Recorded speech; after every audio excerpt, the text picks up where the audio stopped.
শ্রাবণ মাস, মেঘে একেবারে মুষলধারে আকাশ ভেঙে পড়ছে।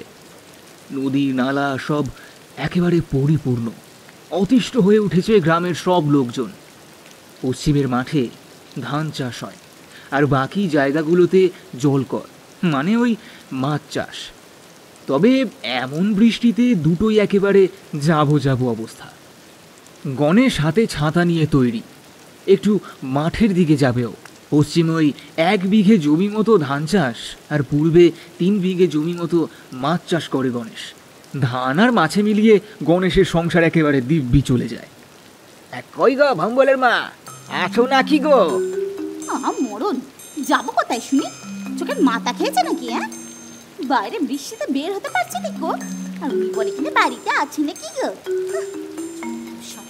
আরে আমার বড় ভুল হইছে। এখন এখন একটু ক্ষান্ত দাও। এমন ভুল আমি আর কোনোদিন করব না। আমি একটু খেতে গেলাম। ও মা, সে কি কথা? চারদিকে এমন আকাশ ভেঙে পড়ছে, আর তুমি কি এই দুর্যোগের মধ্যে মাঠে যাবে? বলে তোমার কি সাপ খোপের ভয় নাই? আমরা কৃষক ভম্বলের মা, কৃষকদের কি আর সাপ খোপের ভয় করতে আছে? কৃষকদের তো মাঠই সব। ওসব বুঝিনি বাপু। এই বৃষ্টিতে তোমার মাঠে যাবার কোনো দরকার নেই। তাছাড়া এই বৃষ্টিতে তো ক্ষতি যা হবার হয়েছে, এবার কি জীবনটাও দেবে নাকি গো? যতটুকু আছে ততটুকু তো চেষ্টা করতেই হয়। শেষ পর্যন্ত চেষ্টা না করে হতাশ হলে পরে না খেতে পেয়ে মরবো সব। যতটুকু হয় সেটাই তো লাভ, তাই না? জানি নে, যা পারো করো দেখি। আচ্ছা আচ্ছা, তুমি আর রাগ করো না। ছাতাটা দাও, একবার একটু ঘুরে আসি। ভম্বল ঘরে এলে ওকে ঘরে আটকে রেখো। হ্যাঁ, এই বৃষ্টির মধ্যে আর ওকে জল করে যাওয়ার দরকার নেই। যা হয় ওই বৃষ্টি থামলে তারপর না হয় দেখা যাবে। গণেশ বৃষ্টির মধ্যে ছাতা নিয়ে 1 হাঁটু জল পেরিয়ে মাঠের দিকে যেতে থাকলো। গমগমে বৃষ্টিতে মাথাটা ছাড়া আর বাকি সব ভিজে একাকার। ছাতাও আর মানছে না। কাদা পেরিয়ে গণেশের একেবারে নাজেহাল অবস্থা। ইস, একেবারে ভিজে গেলাম। ভম্বলের মা ঠিকই বলেছিল, বাড়ি থেকে না বেরোলেই ভালো হতো। কেন যে শুনলাম না কথাখানা। ইস, এ কি অনাসৃষ্টি! এ তো ধ্বংস করে ছাড়বে। আর রাস্তাটাও কেমন যেন শুনশান, ভূতের আড্ডাখানার মতো। মাঠে কেউ আছে বলে তো মনে হচ্ছে না। জীবন হাতে নিয়ে এলাম রে, এটা ঠিক হলো নি। গণেশ দা, ও গণেশ দা, তা চললে কোথায়? মাঠে নাকি? কে? ও রতন, আরে তা এইভাবে পিছু ডাকে? এই বৃষ্টির মধ্যে দেখছিস কেমন শুনশান, তবুও পিছু ডাকছে। ভয় পেলে? তাই বৃষ্টির মধ্যে কোথায় বেরোলে তুমি? মাঠে যাব ভাই, যাই একটু আলটা কাটিয়ে দিয়ে আসি, যদি কিছু রক্ষে করা যায়। আরো রক্ষে? হ্যাঁ, দেশে একেবারে সাদা হয়ে গেছে। গণেশ দা, এবছর ক্ষতি ছাড়া আমাদের আর কিছুই করার নেই গো। তা ভাই, তুমি কেন এই দুর্যোগে বাইরে এলে? মাঠে যাবে নাকি? আরে না না, তোমার সঙ্গে দেখা করার জন্যই বেরিয়েছিলাম। আমার সঙ্গে? এই সময়? এই দুর্যোগের মধ্যে কেন? অন্য সময় দেখা করলে কি হতো না? না না, সে সময় নেই, কথাটা এখনই বলতে হবে। তুমি এক কাজ করো, এই খড়ের ছাউনির নিচে একবার এসো তো। দুজনেই একটা খড়ের চালের নিচে এসে দাঁড়ালো। বৃষ্টি একেবারে ঝেঁপে এসেছে। শোষো আওয়াজ ছাড়া আর কোনো কিছুর শব্দ নেই। খাল বিল একেবারে পরিপূর্ণ। সন্ধে হওয়ার আগেই যেন সন্ধে নেমে এসেছে। রতন, বলো ভাই, কি কথা? দেরি হলো যে, এরপর সন্ধে নামলে সমস্যা হবে কিন্তু। আমি আবার চোখে কম দেখি। সন্ধে নামলে বাড়ি ফিরতে পারবো না। চশমাটাও আবার আনা হয়নি। গণেশ দা, আবার নাকি শুরু হয়েছে। কি শুরু হয়েছে? আরে আবার শুরু হয়েছে গো, মাছ চুরি। এই বৃষ্টির মধ্যে ভাবলাম বেশ মাছ পড়বে আটলে, কিন্তু সেখানে গিয়ে দেখি একটাও তো মাছ নেই গণেশ দা। আটলের মুখগুলো সব খোলা। এমন হলে তো না খেতে পেয়ে মরে যাব গো। বলি ও গণেশ দা, কিছু একটা করো না, না হলে যে দুদিকে ক্ষতির মুখে পড়বো। বলিস কি ভাই?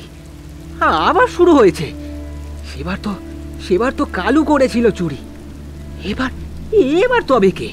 কি জানি, এবার তো কালুকে বাড়িতে দেখতে পেলাম না, সে তো শহরে ভেগেছে। এবার কি হবে বলো দেখিনি। তবে গণেশদা, একটা নতুন বিষয় লক্ষ্য করলাম বুঝলে। কি ভাই? আরে মাছের মাথাগুলো কেটে ওখানেই বাঁধের ওপর রেখে যাচ্ছে, আবার আঁশগুলো ওইখানেই ছাড়ানো। এমন মনে হচ্ছে যেন ওখানেই রান্না করে খেয়ে তারপরে যাচ্ছে। কিন্তু রান্নার সরঞ্জাম তো কই, ওখানে কিছু দেখতে পাইনি। আরে ধুর, ও বেটা কি করে রান্না করবে এই বৃষ্টির মধ্যে? এ তো ভারী সমস্যায় পড়া গেল। ব্যাপারটা তো মোড়ল মশাই ও দারোগা বাবু দুজনকেই জানাতে হচ্ছে। তবে তবে চোর যেই হোক, সে কিন্তু ভীষণ চতুর। আচ্ছা আচ্ছা, তুমি এক কাজ করো, তুমি বরঞ্চ আর 2-4 জনকে নিয়ে মোড়ল মশাইয়ের বাড়িতে এসো সন্ধেবেলা। তারপর সব ব্যাপারটা খুলে বলা যাবে মোড়ল মশাইকে। এখন বাড়ি চলো দেখিনি, আর মাঠে যাওয়া হবে না আজ। গণেশ আর রতন দুজনেই বাড়ি চলে গেল। নতুন সমস্যায় গণেশ একেবারে চিন্তায় পড়ে গেল। একে তো এমন বৃষ্টি, তারপর আর চিন্তার শেষ নেই। চারিদিকে সোদা সোদা গন্ধ আর ব্যাঙের গলার আওয়াজ। বাড়ি ঢুকেই গণেশ বলল, ও ভম্বলের মা, কোথায় আছো? একবার সামনে আসো দেখিনি। কেন, কি হলো গো? মাঠে যাবে বলে তো গেছিলে, ফিরে এসে এমন গালে হাত দিয়ে বসলে কেন গো? আরও একটা বিপদ এসে পড়েছে। কি বিপদ? মাছ চুরি হচ্ছে যে জলকর থেকে। ও মা, সে কি কথা? আবার বলি, আবার কালু শুরু করেছে? না না, কালু না, কালু তো এখানেই নেই। এ অন্য চোর। শরীর খায় কিন্তু মাথা খায় না। এ আবার কি কথা? শরীর খায় কিন্তু মাথা খায় না? হ্যাঁ গো হ্যাঁ, শরীর নিয়ে যায় আশ ছাড়িয়ে, কিন্তু মাথাটা সেখানেই রেখে যায়। আর এইখানেই হচ্ছে আমার সন্দেহ। কি হবে তাহলে? মোড়ল মশাইয়ের কাছে যেতে হবে, দেখি কি উপায় বের হয়। এ কি কাণ্ড শুরু হলো বলো দেখি? উফ, একটু শান্তি নেই। একে বৃষ্টি, তারপরে এই চোরের উৎপাত, তাও আবার মাছ মুন্ডু কাটা চোর। কি বিধুটে কাণ্ড কারখানা। উফ। সন্ধেবেলা ঝিরিঝিরি বৃষ্টির মধ্যে গণেশ আবার বেরোলো। চোখে চশমা, হাতে লাঠি আর একটা বড় লণ্ঠন নিয়ে মোড়লের বাড়ির দিকে এগোলো। চারিদিকে ঝিঝি পোকার ডাক আর ঘর ঘর ব্যাঙের ডাক। চারিদিকে অন্ধকার আর এই বৃষ্টি। মোড়ল মশাইয়ের বাড়িতে তখন বেশ কয়েকজন এসে বসে আছে। রতন সব কিছু জানিয়ে দিয়েছে মোড়ল মশাইকে। গণেশ ভেতরে আসতেই মোড়ল মশাই বললেন, এসো এসো গণেশ, তোমার জন্যই তো অপেক্ষা করছিলাম। আমি সবটা শুনেছি বুঝলে। এ বড় বিপদ আমাদের সকলের জন্য। একে তো এই বৃষ্টি, তারপর এই চুরি। এ যেন আমাদেরকে এক অভিশাপের মুখে ফেলে দিয়েছে। আপনি তো সবই শুনেছেন, এখন কি উপায় আমাদের?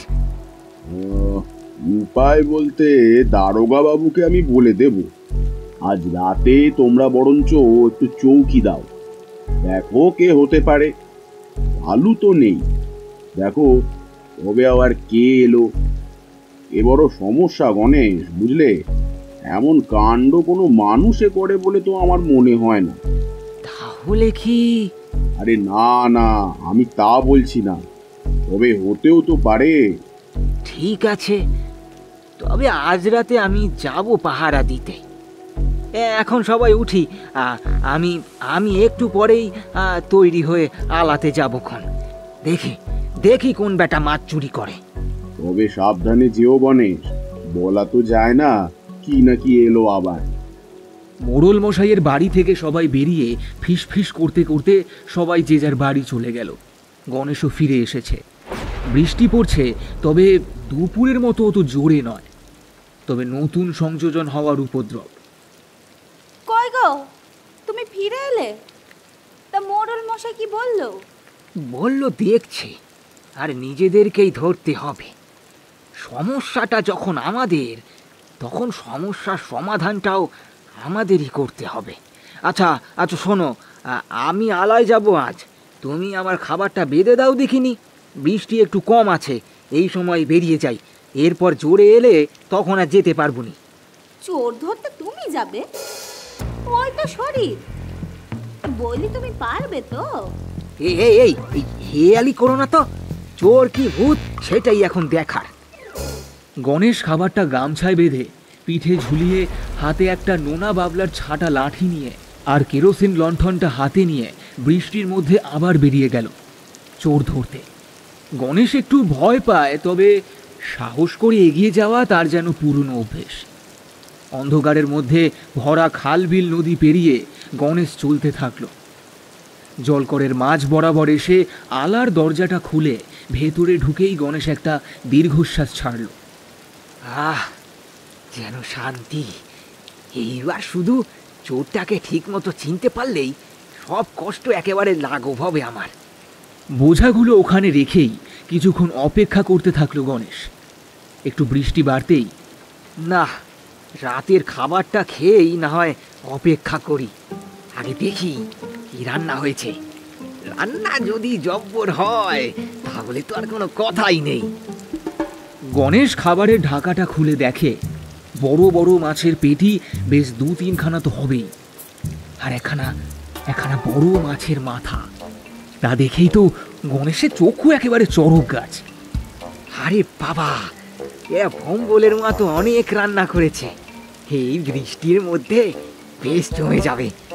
সব ঠিক আছে, শুধু শুধু একটা যদি কাঁচা লঙ্কা পাওয়া যেত তাহলে তাহলে তো আর কোনো কথাই নেই। গণেশ তাড়াতাড়ি করে খাওয়াটা শুরু করলো।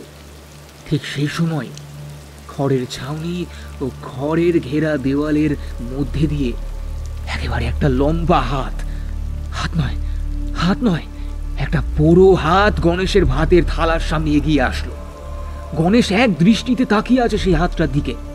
এই গণেশ, দিনা রে দিনা, অনেক দিন রান্না করা পেটি মাছ খাইনি রে, দিনা দিনা একটু দে। ও বাবারে, এ তো মনে হচ্ছে মেছো ভূত। এ আবার কোথা থেকে এলো? এই এই কে কে কে তুই? আমি নিধি রে, নিধি, তোর বন্ধুরে হতভাগা। তুই আমায় চিনতে পারছিস না? আমায় চিনতে পারছিস না তুই? কি কি কি কি করে চিনবো? আমি আমি কি তোর মুখ দেখতে পাচ্ছি নাকি? সে ঠিক, আমি তো হাত বাড়িয়েছি রে। ওই যে কাজলিদের পুকুরে মাছ চুরি করে পুড়িয়ে পুড়িয়ে খেতুম, ধরা পড়ে ওদের ঘর পুড়িয়েছিল, তাই আমিও পুড়ে বললুম। বেশ হয়েছে, লোকের ক্ষতি করলে এমনই হয়। এখন এখন কি চাই তোর?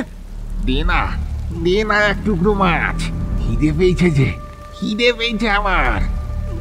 গণেশ মাছের একটা টুকরো সামনে ছুঁড়ে দিল। এনে নিয়ে যা, আর কোনোদিন আসবি না, যা। একটা দমকা হাওয়া দিয়ে নিধি চলে গেল। গণেশের শরীর বেয়ে দরদর করে তখন ঘাম বইছে। ভয়ের মধ্যে গণেশ খাওয়া দাওয়া শেষ করলো, কিন্তু পাতের মাছগুলো আর খেলো না। শরীরটা কেমন ম্যাদ করছে। একবার বাইরে থেকে ঘুরে এসেই শুয়ে পড়ব, আর ভালো লাগছে না। গণেশ বাইরে এলো। বৃষ্টি তখন একটু ধরেছে। চারদিকে জল ছাড়া আর কিছুই নেই। বাঁধগুলো এক জায়গায় হয়ে গেছে, তার মধ্যে এক জায়গায় বেশ জোরে জোরেই জল নড়ার আওয়াজ, আর সঙ্গে আঁটলগুলো নড়ছে মনে হলো। বেটা নিশ্চয় চোর। এইগুলো কি ভূতের খপ্পরে পড়ে না নাকি? গণেশ এক নিঃশ্বাসে রুদ্ধশ্বাসে দৌড় দিল। এই এই এই এই কে রে? দাঁড়া বেটা, দাঁড়া। প্রতিদিন মাছ চুরি, হ্যাঁ? দাঁড়া, তোকে আজকেই ধরবো। গণেশ রুদ্ধশ্বাসে দৌড়ে এলো, কিন্তু জল নড়া কমছে না। সে ঘটনাস্থলের সামনে এসে দাঁড়িয়ে পড়ল। একটা মূর্তি, শরীরে মাংস নেই বেশি, হাড় বোঝা যাচ্ছে। একটা করে মাছ ধরছে আর তার মুন্ডু কেটে আঁশ ছাড়িয়ে খাদ্য শিরা দিয়ে পেটে ভরে চলেছে। নাভি থেকে যেন আগুন ঠিকরে ঠিকরে বেরোচ্ছে। শরীরে রক্ত নয়, লাভা স্রোত বইছে। গণেশ এমন দৃশ্য দেখে ঠকঠক করে কাঁপছে, কিন্তু ভয়ে পিছু ফিরছে না।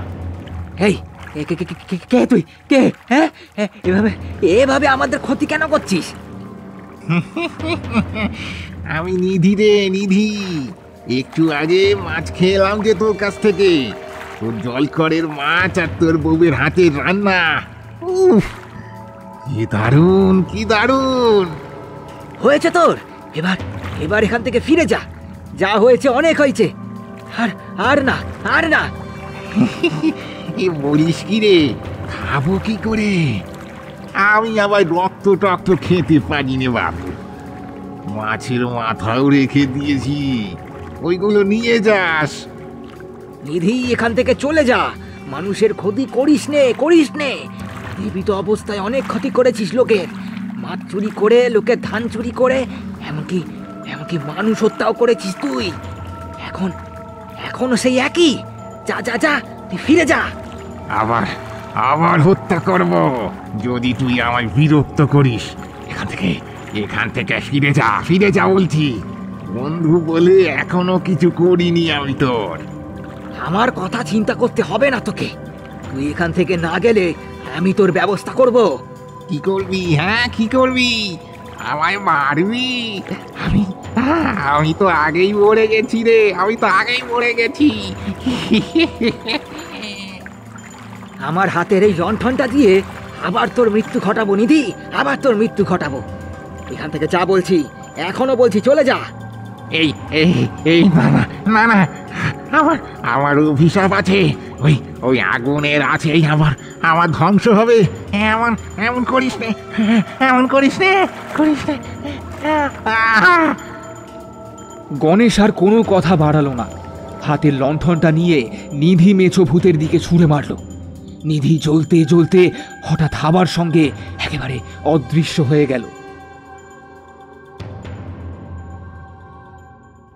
পরের দিন গণেশের বাড়িতে রতন আর মোড়ল মশাই এসে বসে আছে।